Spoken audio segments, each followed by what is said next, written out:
श्री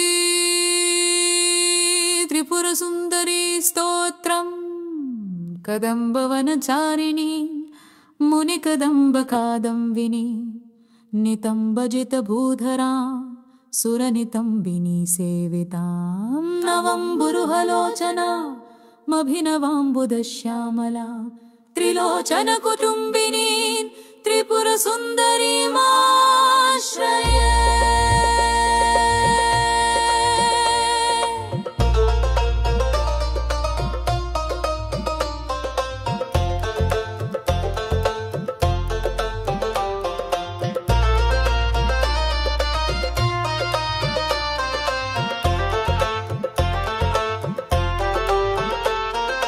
कदम्बवनवासिनी कनकवल्लकी धारिणी महाधमनिहारिणी मुखस्मुल्लसद्वारुणी दया विभवकारिणी विशदलोचनी चारिणी त्रिलोचनकुटुम्बिनी त्रिपुरसुन्दरीमाश्रये।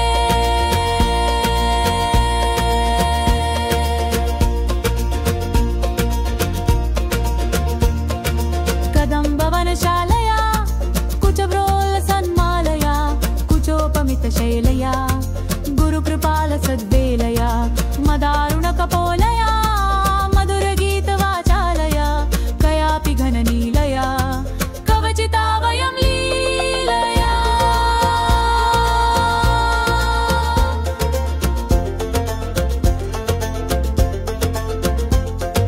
कदम्बवनमध्यगां कनकमण्डलोपस्थितां षडम्बरुहवासिनीं सततसिद्धसौदामिनीं विडम्बितजपारुचिं विकचचन्द्रचूडामणिं त्रिलोचनकुटुम्बिनी पुरसुन्दरीमाश्रये।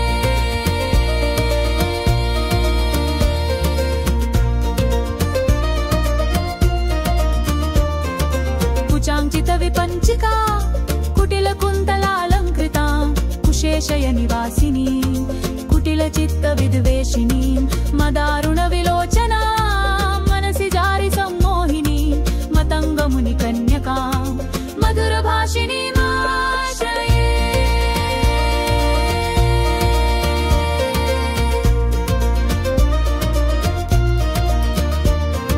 स्मरेत् प्रथमपुष्पणी रुधिरबिन्दुनीलाम्बरां गृहीतमधुपत्रिका मधुविगूढनेत्राञ्चलां घनस्तनभरोन्नतां गलितचूलिकां श्यामलां त्रिलोचनकुटुम्बिनी त्रिपुरसुन्दरीमाश्रये।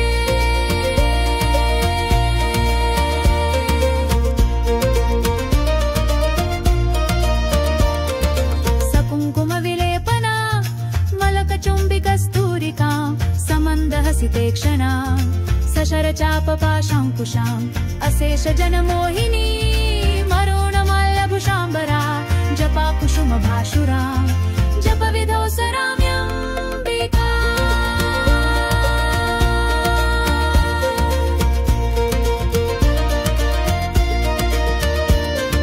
पुरन्दरपुरन्द्रिकां चिकुरबन्धसैरन्द्रिकां पितामहपतिव्रतां पटुपटीरचर्चारतां मुकुन्दरमणी मनिलसदलन्द्रियाकारिणी भजामि भुवनाम्बिकां सुरवधूटिका चेटिका।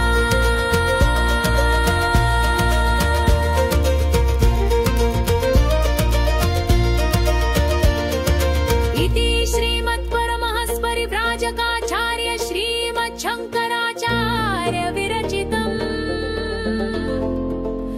त्रिपुरसुन्दरी स्तोत्रम्